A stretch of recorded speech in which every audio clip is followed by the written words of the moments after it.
Hello viewers and students, आपका आज की नई क्लास नई वीडियो में बहुत बहुत स्वागत है। आज मैं आपके लिए एक नया और इंटरेस्टिंग वीडियो लेके आया हूँ। जिस तरह आप जानते हैं कि किस प्रकार पृथ्वी की उत्पत्ति हुई है, जेम्स जीन्स की ज्वारीय परिकल्पना हमने अध्ययन किया।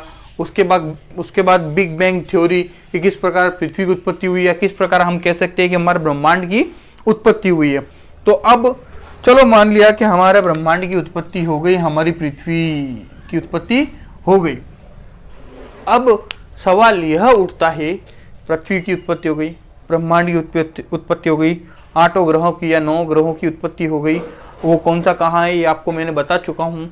तो हमारी जो पृथ्वी उसकी भी उत्पत्ति हो गई। अब सवाल यह उठता है कि जो हमारी पृथ्वी उत्पत्ति हुई, पृथ्वी पर मेनली 2 चीजें, एक तो क्या है स्थल भाग, दूसरा क्या है जलीय भाग, जल भाग।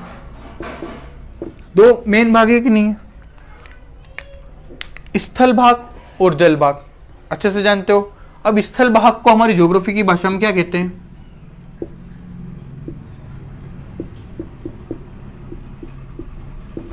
स्थल भाग को हमारी ज्योग्राफी की भाषा में क्या कहते हैं? हम महाद्वीप कहते हैं। और इससे जलीय भाग को क्या कहा जाता है? महासागर। महाद्वीप, महासागर, यानी जलीय भागों को हमने बोल दिया महासागर और स्थल भागों को बोल दिया हमने महाद्वीप। अब महा और द्वीप, अब इस द्वीप का अर्थ क्या होता है? द्वीप, प्राय द्वीप, द्वीप और प्राय द्वीप में क्या अंतर है आप बता सकते हैं?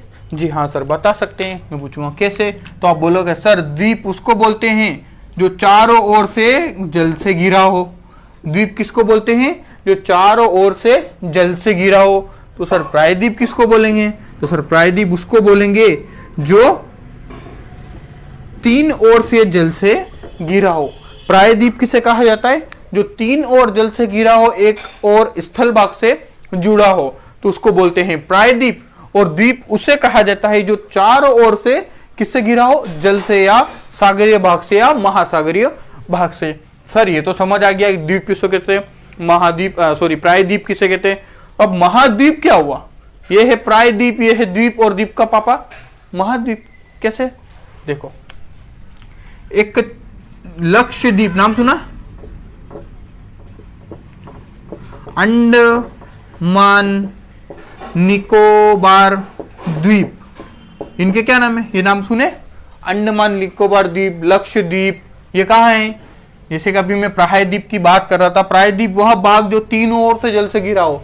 तो भारत का जो दक्षिणी भाग है, आप ऊपर से जम्मू कश्मीर से लेकर नीचे कन्याकुमारी तक देखोगे, तो उसमें से एक भाग ऐसा है, यानी कि दक्षिण का पठार बोल लीजिए या दक्षिण का प्रायद्वीपीय पठार बोल लीजिए। अब प्रायद्वीप नाम क्यों लेते हैं? तो आज आपका ये कंफ्यूजन भी दूर हो जाएगा कि उसको द्वीप न बोल के प्रायद्वीप क्यों बोला जाता है। क्योंकि वो 3 ओर जल से घिरा है, पूर्व में बंगाल की खाड़ी में, पश्चिम में अरब सागर से, वो दक्षिण में हिंद महासागर से घिरा है। तो सर ये हिंद महासागर, अरब सागर, बंगाल की खाड़ी अलग अलग नाम क्यों? तो जो हिंद महासागर दक्षिण में स्थित है, जो किस आकृति का है? एम आकृति का। देखो दक्षिण में स्थित है। देखो इसको मैं मिटाता हूं फिर आपको समझाता हूं। Where is my duster? देखो अब थोड़ा थोड़ा डिटेल में इधर से चलते हैं, फिर हम आएंगे हमारे मेन टॉपिक महाद्वीप एवं महासागर की नितल की उत्पत्ति। देखो कैसे क्या है। ये हमारा मान लीजिए कि ये हमारा प्रायद्वीपीय भारत है, फिर यहाँ से गुजरात, फिर यहाँ से राजस्थान यूं करके ऊपर भारत का ऊपर का नक्शा नहीं लेते अभी अपन, अभी नीचे नीचे चल रहे कहाँ पर? प्रायद्वीप में, यानी कि जो 3 ओर से जल से घिरा है। सबसे नीचे क्या है? हिंद महासागर। यहाँ छोटा सा हमारा दोस्त एक और कौन है? श्रीलंका, ठीक है ना, श्रीलंका। अब एक सबसे नीचे तो क्या है? हिंद महासागर। अब हिंद महासागर किस आकृति का है? मैं बोला एम आकृति का। कैसे है? कुछ इस प्रकार से एम आकृति का है। तो अभी मैंने बताया कि ये तो हिंद महासागर, इसके पूर्व में है बंगाल की खाड़ी, पश्चिम में है अरब सागर। तो अब मैं एक तरफ तो बोल रहा हूं कि हिंद महासागर एम आकृति का है, तो ये पूरा प्रायद्वीपीय भारत को घेरे हुए। तो इसी की एक उपशाखा है जिसको बंगाल की खाड़ी बोला जाता है, बे ऑफ बंगाल। क्या बोला जाता है? बंगाल की खाड़ी। और अरब के नीचे क्या है? अरब सागर, अरेबियन सी, अरब सागर। तो ये जो हिंद महासागर है इसके दो उपभाग कर दिए गए हैं पूर्व और पश्चिमी दिशा के आधार पर। पूर्व में है बंगाल की खाड़ी, बंगाल के नीचे हुगली नदी के पास में, अरब सागर, अरब के नीचे गुजरात से शुरू होता है। ठीक है, तो जो ये हिंद महासागर इसके दो उपभाग हैं, बंगाल की खाड़ी और अरब सागर। अब देखो ये तीन और जल से घिरा है कि नहीं है? एक, दो और ये तीन और जल से घिरा होने की वजह से इसको क्या बोला जाता है? प्रायद्वीपीय भारत। समझ गए आप? जो भी स्थल भाग तीन और जल से घिरा होगा वो प्रायद्वीप, वह स्थल भाग जो चारों ओर, अब मैंने बात की थी। अब यहां पर है हमारे अंडमान एवं निकोबार द्वीप समूह। क्या है? अंडमान निकोबार द्वीप समूह। अब इसको मैंने क्या बोला? द्वीप समूह। क्यों? क्योंकि ये कहां पर स्थित है? बंगाल की खाड़ी के नीचे और हिंद महासागर में स्थित है ये हमारे द्वीप। और इधर एक और उदाहरण ले लीजिए, इधर है कौन से? लक्षद्वीप। अब इसको भी क्या बोला मैं?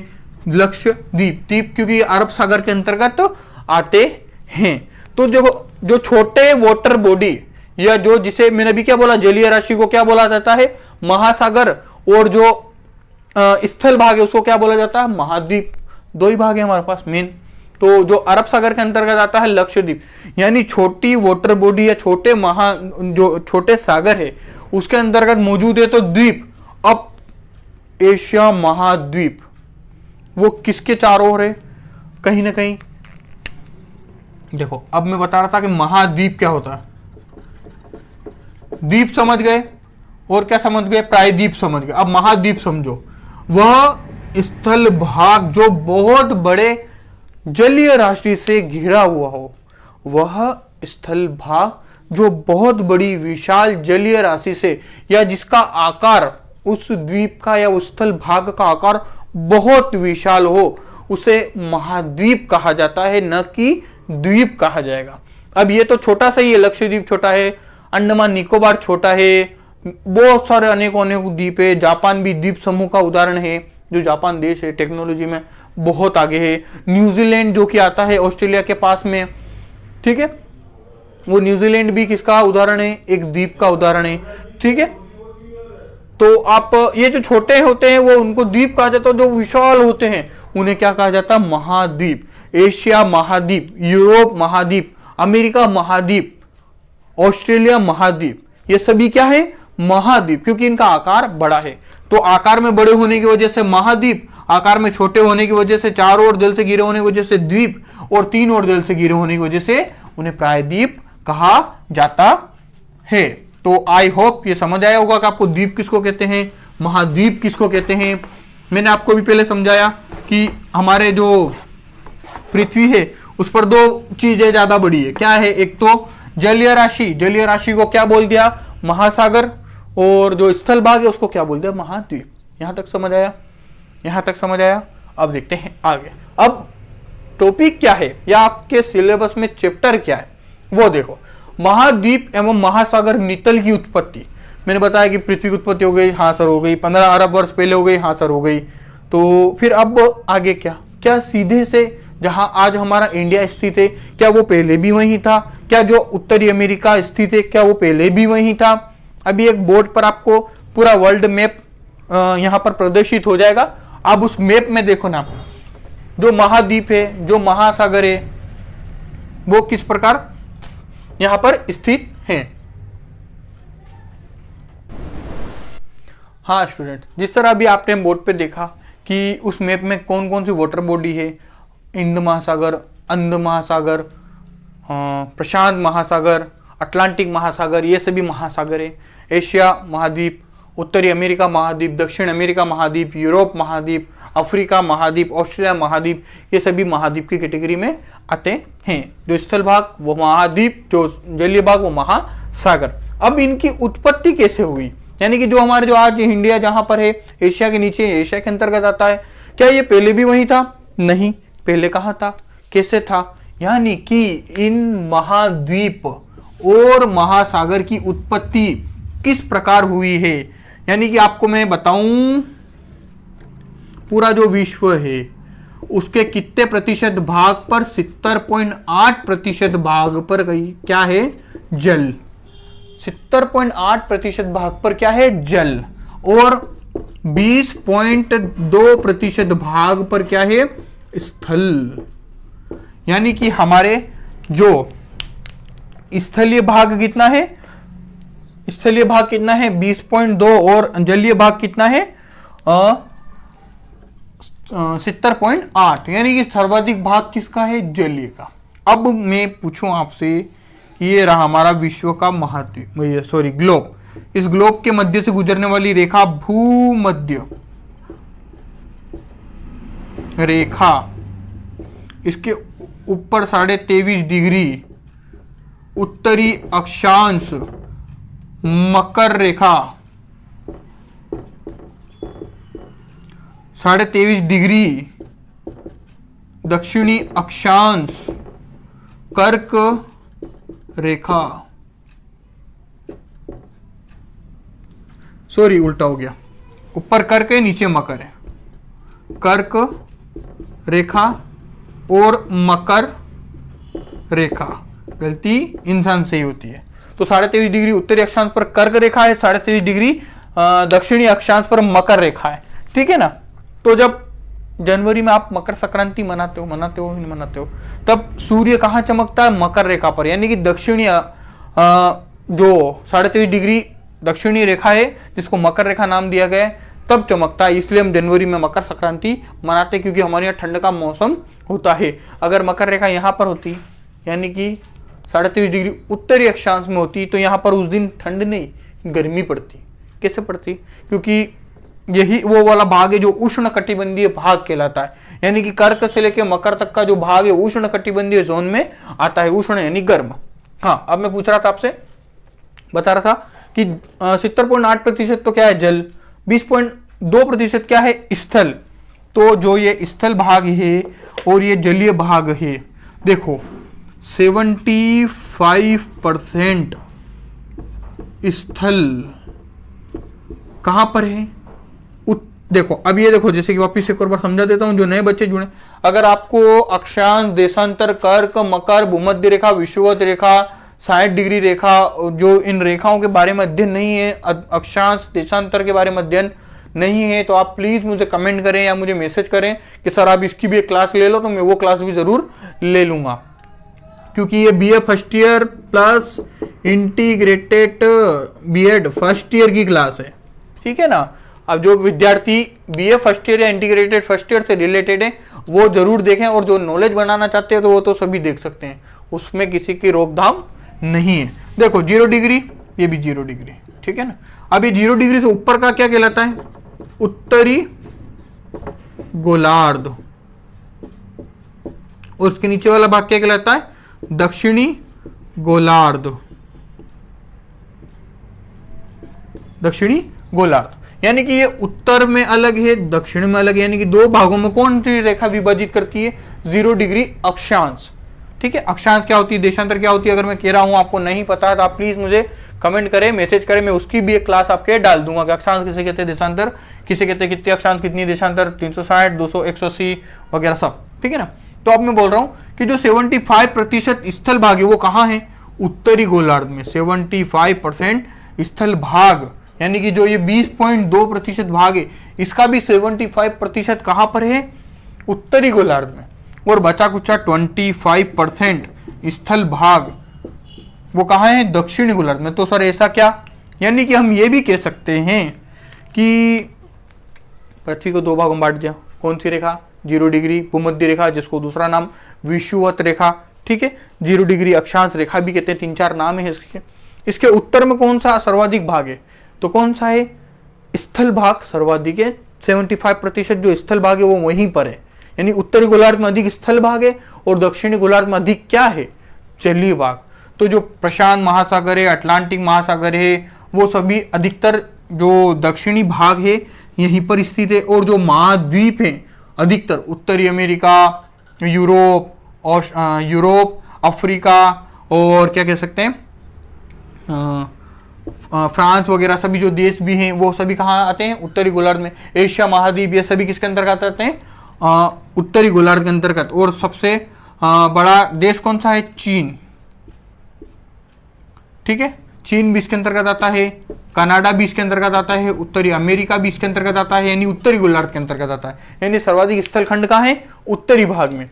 समझ गए, ये सब पॉइंट आप लिख लेना एक एक नोट डाल के कि जलीय भाग कितना, स्थल भाग इतना, ये उत्तरी गोलार्ध में 75%, दक्षिण गोलार्ध में 25% स्थल, दक्षिणी भाग में जलीय भाग ज्यादा है। ठीक है ना, ये आप पॉइंटों के माध्यम से लिखना।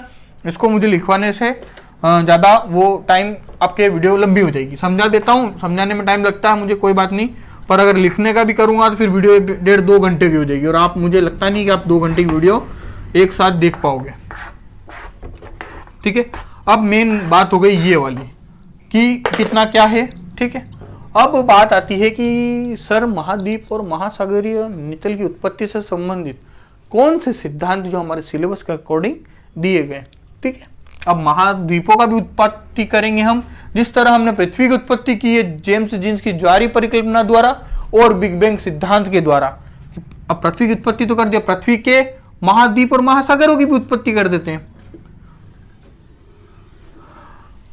भूगोल क्या है, परिकल्पनाओं का विषय। भूगोल क्या है, परिकल्पनाओं का विषय है। देखो, अब महाद्वीप और महासागर की उत्पत्ति करने से संबंधित सबसे पहले आपको पढ़ना है वेगनर का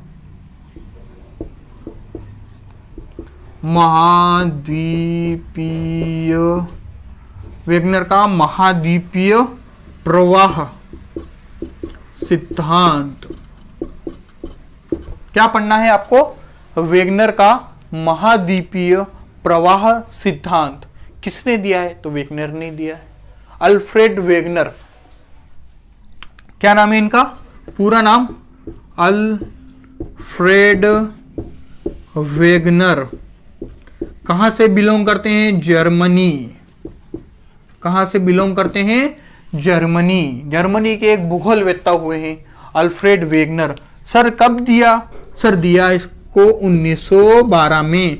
कब संशोधन किया, 1915 एंड 1920 में। देखो वापिस समझो, महाद्वीप महासागरीय नितल की उत्पत्ति, इसकी उत्पत्ति कैसे हुई, क्या हुई, इससे संबंधित सिद्धांत किसने दिया, वेगनर महोदय ने दिया। सिद्धांत का नाम है, सिद्धांत का नाम क्या है, सिद्धांत का नाम क्या है, वेगनर का महाद्वीपीय प्रवाह सिद्धांत। किसने दिया, अल्फ्रेड वेगनर ने। कहां से बिलोंग करते हैं, जर्मनी से। कब दिया, 1912 में। कब इसका संशोधन हुआ, 1915 से 1920 के अंतर्गत संशोधन हुआ। तो अब ये महोदय यानी वेगनर महोदय, देखो पहले सिद्धांत का नाम को समझने की कोशिश करो। कभी कभी सीधा सा क्वेश्चन आ जाता है, प्रवाह सिद्धांत के प्रतिपादक कौन है, महासागरीय प्रवाह सिद्धांत के प्रतिपादक कौन, सीधा सा आंसर क्या, वेगनर या अल्फ्रेड वेगनर। कहां से, जर्मनी से। कब दिया, 1912 में। ठीक है, तो अब देखो वेगनर का महाद्वीपीय, महाद्वीप मतलब स्थल भाग की बात कर रहे हैं। देखो मैं इसलिए पहले आपको क्लियर कर दिया कि महाद्वीप क्या होता है, महासागर क्या होता है। तो अब स्थल भाग की बात कर रहा कौन, वेगनर। महाद्वीपीय। अब प्रवाह सिद्धांत, सिद्धांत तो थ्योरी होती, प्रवाह का मतलब क्या होता है, प्रवाह का मतलब क्या होता है। अभी कुछ बच्चे सोचेंगे हाँ सर कहीं तो सुना है। देखो सुनो, अगर मैं कहूँ ये एक आपके गांव के आसपास एक नहर बह रही है, नहर क्या है हो रही है, बह रही है। कैसे बहती है, ऐसे। ठीक है ना, तो इस बहने को ही क्या बोला जाता है, बहना। बहने कर दो तुम तो, बहना तो वो सिस्टर समझ लोगे, आपकी गारंटी नहीं। ठीक है ना, बहने को क्या कहा जाता है, प्रवाह। यानी एक स्थान से दूसरे स्थान पर जाना प्रवाह कहलाता है। नदियां क्या करती है, प्रवाहित होती है, उद्गमित होती है, बहती है। क्या होती है, प्रवाहित होती। अब ये तो नदियों को नहीं बहाएंगे, हम किसको बहाएंगे? महाद्वीपों को। कैसे? अरे सर महाद्वीप कैसे प्रवाहित होंगे? क्या जल थोड़ी के इधर से उधर ट्रांसपोर्ट हो जाएंगे? नहीं होंगे। फिर क्या होगा? स्थल भाग का महाद्वीपीय प्रवाह सिद्धांत। उन्होंने कहा, अब थोड़ी भूमिका बनाते हैं। देखो प्रवाह का मतलब समझ गए। सिद्धांत किसने दिया? अल्फ्रेड वेगनर ने। कब दिया? 1912 में। 15 और 20 में उसका क्या किया गया? सिद्धांत का विमोचन किया गया। अब सिद्धांत क्या है उसे देख लेते हैं। हाँ स्टूडेंट्स, अब हम देखते हैं कि अल्फ्रेड वेगनर ने ये जो महाद्वीपीय प्रवाह सिद्धांत दिया। प्रवाह सिद्धांत क्यों दिया उन्होंने कहा है कि जो सेकंड मत है, यानी कि जलवायु स्थिर है, स्थलखंड गतिमान है या स्थानांतरित हो सकते हैं। तो देखिए ये क्या है? हमारी पृथ्वी। अब उन्होंने कहा कि पृथ्वी पर एक, पूरी पृथ्वी पर जल था और एक क्या था? स्थल भाग। ये क्या है? स्थल भाग। कार्बोनिफेरस युग की घटना बताते हैं वो। कौन? Alfred Wegener. अब वो बता रहे हैं किस प्रकार महासागर एवं महाद्वीप की उत्पत्ति हुई है, किस प्रकार अफ्रीका, यूरोप महाद्वीप, एशिया, 5 महाद्वीप महासागर हैं आपके। 5 महासागर है, 7 महाद्वीप है।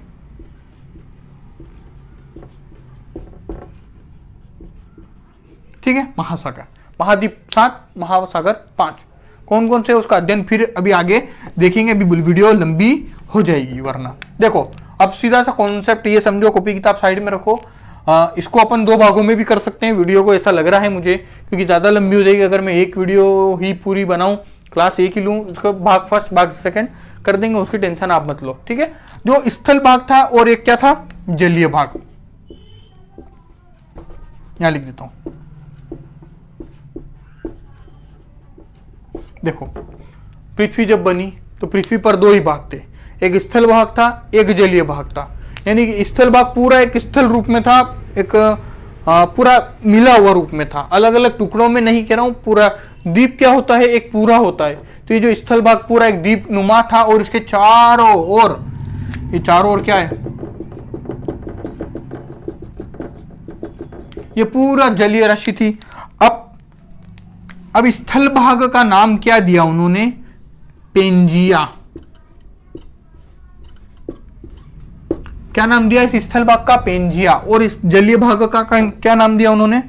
किसने नाम दिया? वेगनर महोदय ने। ठीक है ना, नाम याद रखना वेगनर महोदय का। वेगनर महोदय ने इस जलीय भाग का क्या नाम दिया? पेंथालासा।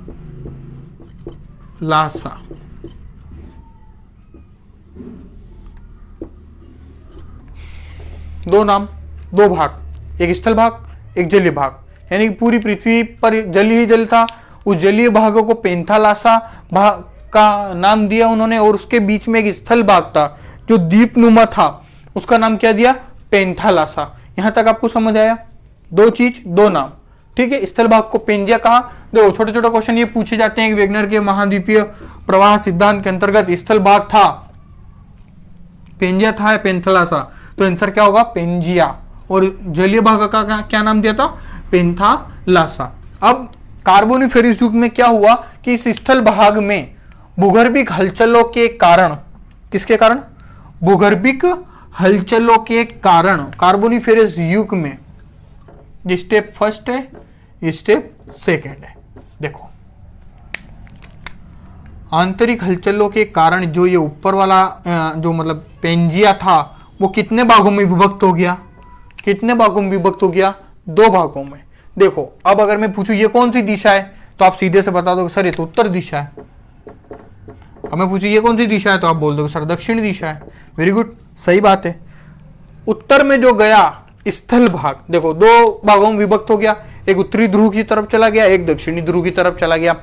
स्थल भाग, सागर तो है अभी, पेंजिया महासागर है, सागर नहीं। महासागर कौन सा था? पेंथालासा। और स्थल भाग क्या था? पेंजिया। ठीक है, तो अब देखो जो ये स्थल भाग था जो 2 भागों में विभक्त हो गया, इसी के 2 टुकड़े हुए, यूं समझो आप, बीच में से विभक्त हो गया, एक चला गया उत्तर की ओर, एक चला गया दक्षिण की ओर, यानी 2 टुकड़े हो गए इसके। अब दो टुकड़े हो गए, अब इन दो के अलग अलग नाम रख दिए। पहले वो एक इक्वल रूप में क्या बोल रहा था, पेंजिया, जो पूरा भूखंड था। अब जो ये उत्तर की ओर चला गया, इसका नाम क्या दिया उसने, लोरेशिया। क्या नाम दिया, उत्तर की ओर गया लोरेशिया। देखो इसको याद रखने की एक ट्रिक भी है, जो वर्ल्ड का मैप है उसमें एशिया उत्तरी ध्रुव में आता है, दक्षिणी ध्रुव में, तो एशिया उत्तरी ध्रुव में आता है, तो सीधा से याद रख देना लोरेशिया। ठीक है, तो उत्तरी ध्रुव की ओर चला गया, और दक्षिण में कौन चला गया, तो गोंडवाना लैंड। गोंडवाना लैंड दक्षिण में कौन सा भाग आ गया, गोंडवाना लैंड। उत्तर में कौन सा भाग चला गया, तो लोरेशिया। ठीक है, लोरेशिया और गोंडवाना लैंड दो रूपों में, यानी कि मैं कहूं सीधा सा आपको समझाऊं, पहले था पेंजिया जो पूरा स्थल रूप था, इसके दो टुकड़े हो गए, एक उत्तर में चला गया तो उसका उत्तर में, एक दक्षिण में चला गया। जो उत्तर में गया उसका क्या नाम दिया, लोरेशिया, और जो दक्षिण में गया उसका नाम क्या, गोंडवाना लैंड। जो दक्षिण में गया उसको गोंडवाना लैंड कहा, जो उत्तर में गया उसको लोरेशिया कहा। ठीक है, यहां तक आपको समझ आया। अब देखो, तो ये पहले जो पूरा महासागर था वो तो उसके चारों ओर था, पहले चारों ओर था, किसके, स्थल रूप के, उसको तो नाम दिया था पेंथालासा। अब इसके बीच में भी तो पानी भरेगा। प्रकृति का नियम है, क्या है, जो भी चीज खाली होती है उससे कोई ना कोई भरने आ जाता है। जैसे कि अगर मैं कहूं कि आपकी स्कूल में जो प्रिंसिपल की पोस्ट खाली है, तो एक न एक वक्त पर वहां कोई नया प्रिंसिपल आ जाएगा। या मैं ये कहूं जैसे कि आज मैं आपको पढ़ा रहा हूं, कल को कोई और सर आपको पढ़ाएगा, तो आपकी पूर्ति होती रहती है। क्या होती है, पूर्ति होती रहती, कोई भी स्थान या कोई भी जगह खाली नहीं रहती, प्रकृति का नियम है। तो इसी तरह जो हवाएं होती है वो उच्च दाब से निम्न वायुदाब की तरफ चलती है। निम्न वायुदाब की तरफ क्या होता है कि हवाएं ऊपर उठ जाती है, नीचे हवाएं कम हो जाती है, तो जो जहां पर ज्यादा वायु होती है वो वहां से आकर के इस कम वायु वाले क्षेत्र को भर देती है, इसलिए हवाएं उच्च वायुदाब से निम्न वायुदाब की तरफ चलती है। ठीक है, तो अब उधर मत जाओ, ज्यादा लंबा हो जाएगा। अब सीधी से समझो, पेंजिया के दो भाग, उत्तरी में लोरेशिया, दक्षिण में गोंडवाना लैंड, ये समझ गए। अब जो मैं कह रहा हूं आपको कि यहाँ पर जो खाली भाग हुआ, ये वाला तो कौन सा था, पेंथालासा। अब इसके बीच में जो ये भाग या नया पानी भर गया, इसको क्या नाम दिया उसने, तेथिस। अब महासागर बोलूंगी, सागर, मैंने कहा जो छोटा होगा वो सागर होगा, महासागर नहीं, सागर, तेथिस सागर। और इसके आसपास जो बड़ा महासागर था उसका पेंथालासा महासागर था, तेथिस सागर। ठीक है ना, तो अब देखें आप, अब इसके अंतर्गत क्या है कि एक तरह से आप ये समझ लीजिए, ये हमारी पृथ्वी, ये हमारी भूमध्य रेखा, जो उत्तर के जितने भी देश वगैरह और महाद्वीप वगैरह है वो लोरेशिया के भाग है, और दक्षिण में जितने भी भाग, भूभाग, स्थल भाग है वो गोंडवाना लैंड का अंग है। तो अब हम देख लेते हैं कि यह बात आपको क्लियर हो गई होगी कि दो भाग थे, पहले स्थल भाग को पेंजिया कहा, जलीय भाग को पेंथालासा कहा। ठीक है, और उसके फिर पेंजिया के दो भाग हो गए, उत्तर में लोरेशिया, दक्षिण में गोंडवाना लैंड, और सॉरी गोंडवाना लैंड, दक्षिण में गोंडवाना लैंड। ठीक है, गोंडवाना लैंड यहां पर लिख रखा है मैंने, आप देख सकते हैं, वो लोरेशिया का आ गया इधर। तो उत्तर में जो था वो लोरेशिया, दक्षिण में जो था वो गोंडवाना लैंड। ठीक है, फिर इसके बीच में जो पानी भर गया उसका नाम क्या दिया, तेथिस सागर। क्या नाम दिया, तेथिस सागर। अब उत्तर में जो भी हैं सभी द्वीप वो लोरेशिया के हैं, दक्षिण में जो भी महाद्वीप हैं वो सब गोंडवाना लैंड के अंग हैं। तो अब देख लेते हैं, मैं एक बार आपको मैप के जरिए बता देता हूं कि कौन कौन से कहां पर हैं।